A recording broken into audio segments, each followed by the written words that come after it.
살면서 이 언어를 사용하지 않습니까? 근데 이제 언어가 말하는 그런 언어가 있고 또 이렇게 써 있는 그런 언어들이 있습니다. 예를 들어서 이제 사적으로 막 이야기하는 그런 언어를 어떤 공적인 연설에 그렇게 사용하지는 않죠. 기도 같은 것도 그럴 것 같습니다. 개인적인 기도를 할 때 사용하는 그 언어가 다를 것이고 이렇게 대표 기도할 때 사용하는 언어가 분명히 틀릴 것입니다. 그래서 보통 쓰어서 이렇게 하게 되죠. 참 바람직한 방법입니다. 저도 그렇게 하고 있습니다. 그리고 때로는 어떤 것을 표현할 때 이 언어로 표현하지 못하는 그런 것들도 있게 됩니다. 전에 그 이어령 박사님이 그 88 올림픽을 하면서 단어를 하나 개발한 게 있는데 그게 갓길이라고 합니다. 그러니까 이제 차가 다니는 도로가 있는데 한쪽에 세워야 되는 그 길을 무엇이라고 표현해야 될지 몰라서 이제 요청을 받았는데 그래서 가에다 세운다 해서 갓길 이렇게 단어를 만들어냈다고 합니다. 성경에도 그렇죠. 이제 성부 하나님, 성자 하나님, 성령 하나님이 이걸 어떻게 표현할 길이 없는 거죠. 트리니티라는 단어를 터툴리아누스라는 신학자가 만들어낸 거죠. 트라이라는 3이라는 걸 라틴하고 유니티를 합쳐서 성경에 삼위일체, 트리니티 이런 단어는 나오지 않죠. 그리고 어떤 거는 정말 언어로 이걸 다 표현하지 못해서 멜로디를 붙이기도 합니다. 일단 애달픈 마음 같은 것, 간절한 마음, 사랑하는 이런 마음들을 표현할 길이 없어서 멜로디를 붙여서 노래로 만들기도 합니다.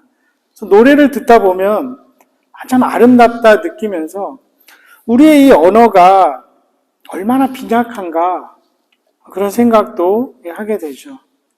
또한 언어가 타인과 연결시켜 줍니다. 언어가 없으면 다른 사람과 이게 단절하게 됩니다. 특히 캐나다에서 사는 우리들이 힘들지만 계속 영어를 배워나가는 이유가 이웃됨을 위함입니다. 언어가 단절되면 이웃됨이 일어나지 않기 때문이죠.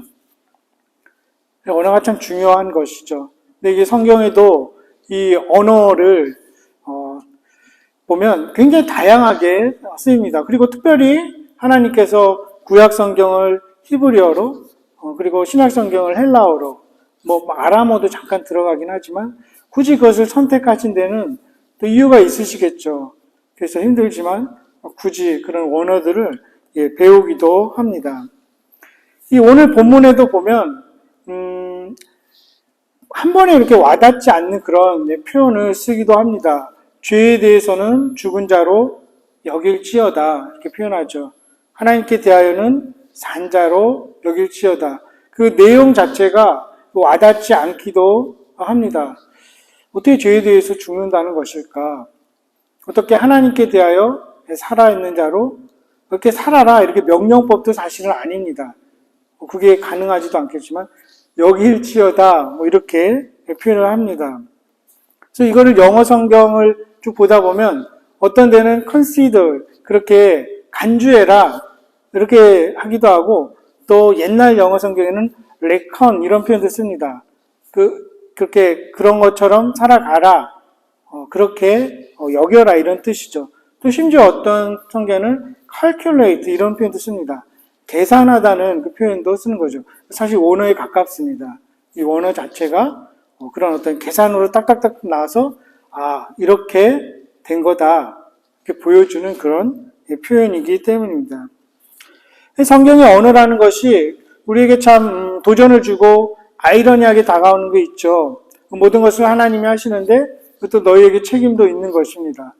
분명히 마음을 강팍하게 한 거는 바로인데 하나님이 그렇게 하셨다. 그런 표현도 쓰고 있습니다. 하나님이 불러서 우리가 이 자리에 와 있는데 내가 믿음의 의지를 가지고 또 이 자리에 와 있기도 한 것입니다. 그래서 오늘 이 본문을 보고도 칼바르트라는 신학자는 긍정적인 불가능성 이런 표현도 씁니다. 너가 그리스도와 함께 죄에 대해서 죽었으니까 계속 죄에 대해서 죽는다. 계속 그렇다는 것이죠. 그러면서 또 한편으로 너가 그리스도와 함께 다시 살았으니 계속 살아있으라. 너는 살아있다. 이렇게 직설법을 쓰면서도 명령법을 쓰게 됩니다. 어쨌든 이 표현 안에는 명령, 호소, 요청, 권면 다 들어있습니다. 그래서 제 개인적으로 생각할 때는 무엇보다도 은혜의 선언이라고 생각을 합니다. 오늘 이 6장 11절 이 전에까지는 사도 바울이 어떤 이야기를 하고 있습니까? 성도로 부르심을 받고 이제 성화되어 가는 것을 이야기하고 있습니다. 그러면서 성도로 부르심 받는 사람들의 그 삶의 모습을 말합니다. 그 모습이 어떻습니까? 하나님과 화평을 누리는 삶입니다. 그리고 환난 중에도 소망을 가지고 즐거워하는 삶입니다. 이 환난조차도 소망의 초석이 되기 때문이죠. 그리고 또 세례를 통해서 예수님의 죽으심과 함께 나의 옛 자아가 죽는 것, 그리고 주님의 부활을 통해서 내가 새로운 삶을 살아가는 것, 그 이야기를 쭉 하면서 11절에 와서는 이제 그 죄에 대해서 하나님에 대해서 가지는 삶의 태도를 이야기하고 있습니다. 이 여길지어다 이런 표현을 쓴 것을 함께 묵상하면서 저는 적어도 이 세 가지를 함께 같이 나누고 싶습니다. 로마 교인들에게 복음을 전하면서 사도 바울이 이런 언어, 이런 표현을 쓴 것에 대해서 첫 번째로는 이 복음의 언어라는 것이 또 구구절절히 설명해서 막 설득해서 제발 믿어줘 이런 애걸이 아니라 그냥 하나님께서 하신 일이 선포되는 것입니다. 그래서 사람들에게도 선포되고 개인적으로 나의 영혼에도 선포하는 것이죠. 하나님이 하셨다는 것입니다. 그것이 먼저 핵심이 되는 것입니다. 그 주권이 하나님께 있다는 것이죠. 그래서 이 6장 11절을 그 유진 피터슨의 메시지 성경에는 끝에 뭐라고 끝나냐면 예수께서 그렇게 만드셨습니다. 이렇게 끝납니다. 그 주체가 누구인지를 분명히 하고 있는 거죠. 물론 성경은 우리에게 힘은 대로 거두는 그 하나님의 법칙을 항상 이야기합니다. 그래서 우리가 삶의 책임을 져야 되고 또 긴장을 늦추지 않게 합니다. 어떤 궤변의 여지가 없게 만듭니다. 하지만 그 복음의 사역은 근본적으로 하나님이 주도권을 갖고 일하신다는 것이죠. 그래서 은혜입니다. 우리가 할 수 없는 일을 하나님이 우리를 위해서 하시는 것이죠. 그래서 기쁜 소식이고 놀라운 선언이고 선포인 것입니다. 모든 것이 다 나아하기에 달렸다면 철저하게 무엇인가를 계속 지켜야만 한다면 지난주에 나눈 것처럼 하나님께서 주도하시는 그 복음 사역이 역사가 중심이 아니라 율법 중수가 중심이라면 율법을 철저하게 지킬수록 계속 자기 의가 드러나게 되는 것이죠. 그리고 점점 더 그렇게 못하는 사람들을 우습게 보고 또 하찮게 여기는 그런 교만이 들어서게 됩니다. 그런 특징은 조그만 그 틀에서 벗어나면 쉽게 낙심하고 죄책감에 괴로워하게 된다는 것이죠. 예전에 제가 어떤 목사님으로부터 한 신학생 얘기를 들었는데 그 신학생에도 불구하고 자기 자신 안에서 그 음란한 생각들이 너무 많이 막 떠오르고 생각나고 거기에 너무 쉽게 노출되고 유혹되는 그 모습을 괴로워하면서 스스로 목숨을 끊었습니다. 그 신학생이. 참 어떤 극단적인 그런 이야기이겠죠. 물론 그 신학생을 두고 하는 이야기는 아니고 안타까운 면이지만 어떤 면에서는 그 내가 하는 일에 막 몰두하고 평가하고 거기에 좌지우지 되는 것이 아니라 내 안에 주님께서 하신 일들, 이미 주님께서 이루어 놓으신 일에 더 몰두하고 또 그것을 붙든다면 삶이 달라지지 않았을까 하는 그런 안타까운 마음도 들게 됩니다. 요한복음 15장 16절에 제자들에게 예수님이 말씀하시죠. 자신의 때가 가까워 오셨을 때 이렇게 말씀하십니다.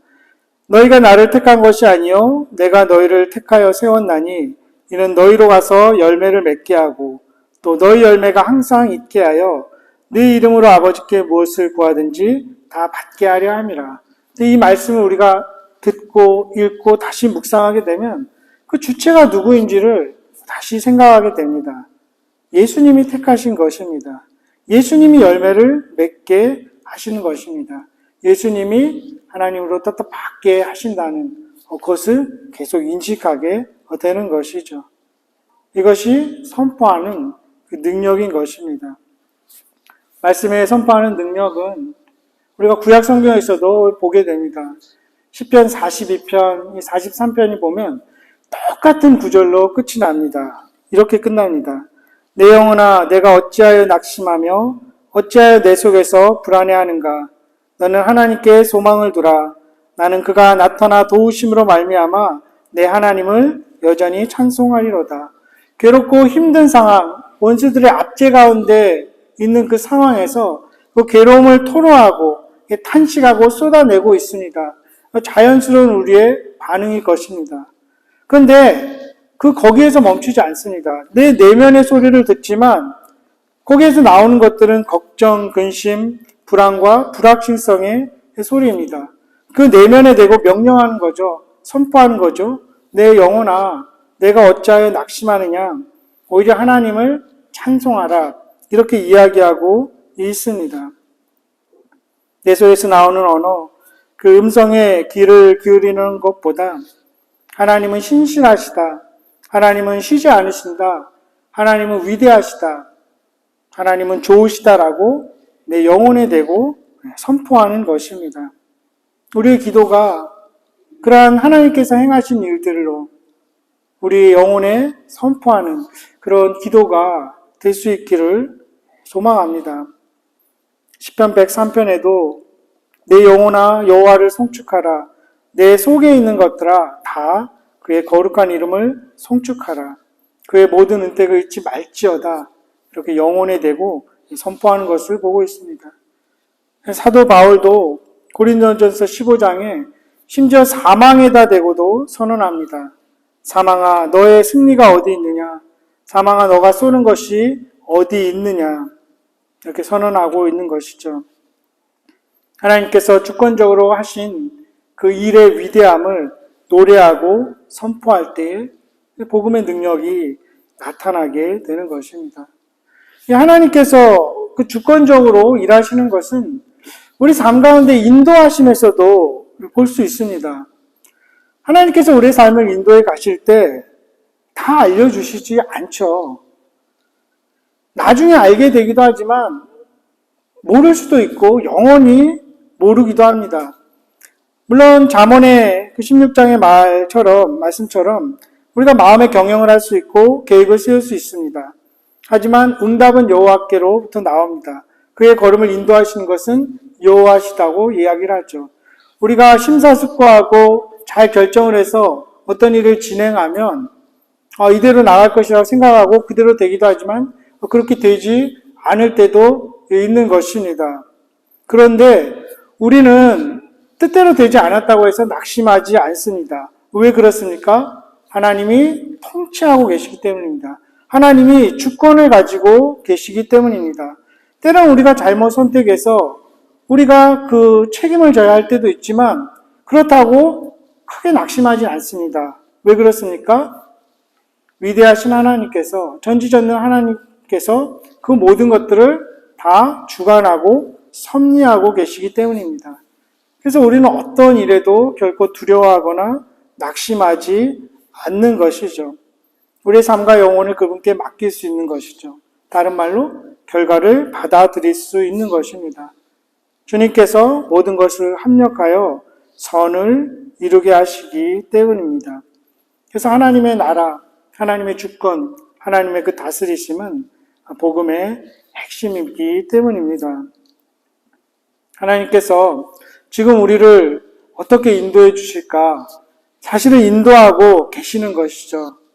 정말 나중에 뒤돌아보면 이렇게 인도하셨구나 알게 됐지만 또 어떤 것들은 모세의 고백처럼 영원히 비밀로 감추어질 수도 있습니다. 분명한 것은 지금도 인도하고 계시는 것이죠. 그 주권을 가지고 섭리를 가지고 우리를 지금 이 시간도 인도해 가고 계십니다. 그렇게 우리는 그 찬양의 가사처럼 내 인생 여정 끝내어 강 건너 언덕 이를 때 하늘문 향해 말하리 예수 인도하셨네. 이렇게 노래할 수 있는 것입니다. 이 복음의 언어는 주님께서 하신 일을 선포하고 노래하고 인정하고 반응하는 것. 거기서부터 삶의 변화의 시발점이 될 것입니다. 두 번째로 복음의 언어는 여길지어다 이런 표현은 늘 기억하고 항상 인식하는 것입니다. 여긴다는 뜻이 거짓으로 무엇을 꾸며내는 것이 아닙니다. 어떤 것을 억지로 믿게 하는 것, 그냥 내가 죄가 없다 이런 체면이 아니라 현실은 분명히 죄가 있습니다. 여전히 나는 죄인이고 이 죄 가운데 살아가고 있지만 예수께서 나의 죄를 위해서 죽으신 것, 그것을 다시 인식하고 늘 기억하는 것입니다. 그러면서 그래서 나의 정체성을 새롭게 발견하게 되는 것이죠. 갈라디아서 2장 20절에 바울이 말하기를 나는 죽고 예수께서 사신다 이런 표현을 하고 있습니다. 상징적인 것이죠. 정말로 내가 죽고 내 안에 예수님이 육체적인 그 예수님이 살아가는 것이 아니라 새로운 실전, 새로운 정체성을 계속 이야기하고 있습니다. 사실은 그렇지 않지만 그런 척 하라 이런 어떤 영적인 허구, 말장난이 아니라 늘 기억하고 그 사실을 받아들이고 항상 인식하라는 것이죠. 그럴 때 내가 누구인지 다시 새로운 삶의 새로운 각오가 생기게 됩니다. 예를 들어 볼까요? 결혼한 두 사람이 있다고 하십시다. 독신인 것처럼 살아갈 수도 있을 것입니다. 결혼을 했음에도 불구하고 그게 불가능한 일은 아닐 것입니다. 하지만 결혼 사진을 보게 된다면 또 결혼 반지를 보게 된다면 그렇게 독신인 것처럼 살아가다가도 맞아 나는 결혼한 사람이지 다시 인식하게 되죠. 그러면서 결혼 생활에 합당한 정상적인 사람이라면 합당한 삶을 살아가게 될 것입니다. 그리고 살아가야겠구나 그런 마음이 들고 결단을 하게 되는 것이죠. 그리스도와 함께 우리가 죽은 자로 여기게 된다면 잠시 동안 죄 가운데 있을 수 있고 또 실수할 수 있지만 계속 그 방향으로 가지는 않는다는 것입니다. 그리고 우리가 세례를 계속 기억한다면 그리스도와 함께 나는 죽고 그리스도와 함께 새로운 삶을 살아가는구나. 그 세례를 기억하면서 이 복음에 합당하게 그리스도께서 나를 위해 죽으신 그 사랑에 합당하게 살아가야겠구나. 이렇게 우리를 만들어가는 것이죠. 또 성령께서도 그렇게 도우시는 것입니다. 그렇기 때문에 그 선포되는 그 복음의 언어는 우리를 과거의 부족함과 죄책감에 계속 머물러 있게 하지 않습니다. 복음의 그 언어, 선포되는 그 언어는 하나님이 누구신지, 그의 약속이 무엇인지, 그가 나를 위해서 무엇을 행하였는지를 계속 기억하게 하고 인식하게 합니다. 세 번째로 복음의 언어는 이 메시지 자체가 능력이 있을 뿐만 아니라 그 메시지를 전하는 메신저의 삶으로 보여주고 들려준다는 것을 알게 됩니다. 사도행전 17장에 보면 사도 바울이 아테네에서 전도하다가 실패한 경험이 있습니다. 왜 그럴까요? 아테네가 워낙 철학적인 도시이고 하다 보니까 그런 수사학을 발휘해서 막 전도를 하려고 했는데 그게 안 됐던 거죠. 고린도에 가서는 그렇게 하지 않습니다. 물론 그가 무자비한 단순한 방법으로 예수천당 불신지옥 이거를 외치지는 않았을 것입니다. 막전한 것은 아닙니다. 복음도 역시 때로는 변증돼야 되고 설명돼야 될 때도 있을 것입니다. 논리적으로 이야기해야 될 때도 있을 것입니다. 하지만 그것의 한계를 사도 바울은 알았던 거죠. 그래서 고린도에 가서는 투박하게 그냥 그렇게 전하게 됩니다. 물론 사도 바울은 그런 능력이 충분히 있었습니다. 그 루스드라라는 곳에서는 사도행전 14장에서 보면 너무나 말을 잘해서 사람들이 그 헤르메스라고 막 추켜 세웠습니다. 신이라고 추켜 세웠던 것이죠. 하지만 그것이 아테네에서는 통하지 않았던 것입니다. 그래서 고린도에 가서 교회를 세울 때는 그저 단순하게 투박하게 복음을 전했습니다. 그리고 그 선포자의 태도로 인해서 고린도 교회에 변화가 일어났던 것입니다. 그 메시지가 참 평범하고 사실 그의 외모는 평균 이하였죠.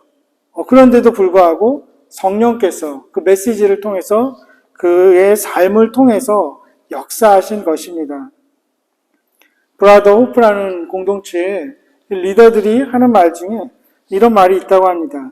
예의보다 더 분명한 복음은 없다. 온전한 삶을 보면서 사람들이 복음이 무엇인지를 알게 된다는 거죠. 복음으로 산다는 것이 저런 것이구나 알게 된다는 거죠. 사람들이 목사인 저의 그 삶의 모습, 삶의 어떤 열매를 보고 우리 리디머 교회의 삶의 모습, 그 삶의 결실을 보면서 우리가 믿고 따르고 전하는 그 복음이 진짜인지 짝퉁인지 알게 된다는 것입니다. 80년대, 90년대 한국 교회가 많이 부흥하지 않았습니까? 어쨌든 발전하고 그때 우리도 중고등학교 때 참 열심히 하던 그런 기억이 있습니다. 여기 계신 분들도 그럴 텐데 그때 우리가 이렇게 존경하고 그런 목사님들 80, 90 되신 분들이 있는데 얼마 전에 친구랑 이렇게 통화를 하면서 그 목사님들이 정말 이상하게 표현이 그렇지만 믿기지 않을 정도로 말이나 행동이 변질되는 그런 이야기를 서로 나누면서 참 황당하기도 하고 가슴 아프기도 했습니다. 그렇다면 그분들이 이루어 놓으신 저 성장은 도대체 무엇인가? 그게 어떻게 설명해야 될까? 그게 다 가짜였나? 그런 막 의구심도 막 들기도 했습니다. 그러면서 한편으로 이 이민교회라는 특수한 상황에서 목회를 하면서 저도 때로 힘들고 이럴 때 찾아갈 만한 목사님이 있을까? 특히 런던 지역에 다들은 다 저보다 나이가 어릴 수 있는 목사님이 있을까 싶은데 그래도 다 목회 경험으로는 다 선배이신데 찾아갈 목사님이 있을까? 대단히 외람된 말씀인데 단 한 명도 없었습니다. 그게 참 슬픈 거죠. 그러면서 또 화도 나는 것이죠. 어떻게 이럴 수가 있을까? 그러면서 저의 모습도 돌아봅니다. 10년 후에, 20년 후에 우리 후배 목사님들이 찾아간 목사님이 한 명도 없어. 이민교회 목사님들 중에는 정말 존경스럽고 배우고 싶은 목사님이 없어. 이런 이야기가 들린다면 저 역시 지난 그 20년, 10년, 30년 동안 무엇을 했단 말인가 경종을 울리는 그런 생각이죠. 그냥 종교 장사한 거 아닌가 이렇게 여겨질 수 있는 것입니다. 주님은 시대마다 지역마다 이 복음을 위해서 사람들을 일으키시죠. 다 이해할 수 없지만 어떤 교회는 문 닫게 하십니다. 어떤 교회는 새로 세우십니다. 우리를 부르시고 이 교회를 세우신 그 주님의 부르심에 합당하게 복음의 열매를 맺고 그 복음에 걸맞는 삶을 살아가는 목회자, 살아가는 성도가 되어야 하지 않겠습니까? 그런 도전을 받게 됩니다. 그렇지 않다면 굳이 여기서 이렇게 우리가 모여 있을까? 그런 생각도 하게 되는 것입니다. 로마 교인들에게 복음을 전하는 그 사도 바울은 그 메시지 자체도 능력이 있었지만 그 메시지를 전하는 그 메신저의 삶이 복음에 힘이 있게 했던 것이죠. 그래서 갈라디아 교인들에게도 감히 다른 복음은 없다. 내가 전하는 복음 외에 그 누구라도 다른 복음을 전하면 천사라도 저주를 받는다. 이렇게까지 얘기할 수 있었습니다. 로마 교인들도 다 복음을 받아들이고 교회를 세운 교인들이지만 다시 복음을 말해줄 수 있었던 것이죠. 심지어 그 고린도 교인들에게는 내가 그리스도를 본받는 것처럼 너희는 나를 본받는 자 되기를 원한다. 이렇게까지 말할 수 있었습니다. 왜 그렇습니까? 복음을 살아내고 있었기 때문입니다. 복음의 언어는 구구절절 설명하고 믿어달라고 예언하는 것이 아닌 선포되는 것입니다. 하나님이 주권적으로 일하기 때문입니다. 그렇기 때문에 우리는 그 복음 안에서 자유할 수 있고 은혜를 누릴 수 있고 기뻐할 수 있습니다. 또한 교만하지도 방종하지도 않게 됩니다. 복음의 감격을 알기 때문입니다. 나 같은 죄인을 살리셨다면 다른 그 누구도 은혜로 다시 부르시고 살리시는 복음의 능력을 더 알아가게 됩니다. 또 복음의 언어는 주님께서 하신 일을 늘 기억하고 언제나 인식하게 합니다. 죄에 대하여 죽은 자로 날마다 간주하며 여기며 기억하며 인식하게 합니다. 하나님을 향하여서는 산 자로 간주하고 여기고 기억하고 인식하게 합니다. 그러면서 다시 나의 정체성을 발견하게 하고 거룩한 열망을 불러일으키게 하는 것이죠. 복음의 메시지 자체가 능력이 있을 뿐만 아니라 메신저의 삶으로 선포됩니다. 그것이 하나님이 우리를 위해서 그리스도를 통해 하신 일에 우리 삶 속에서 보조를 맞추어 나가는 일이 될 것입니다. 발 맞추어서 늘 그 빛 가운데로 걸어가는 일이 될 것입니다. 그 복음 안에서 복음을 위해서 복음의 능력으로 날마다 영혼에 잇대어 마침내 이루어질 그 하나님 나라의 소망을 보듬어 안고 오늘을 살아가는 우리 모두가 될 수 있기를 주님의 이름으로 간절히 축원합니다.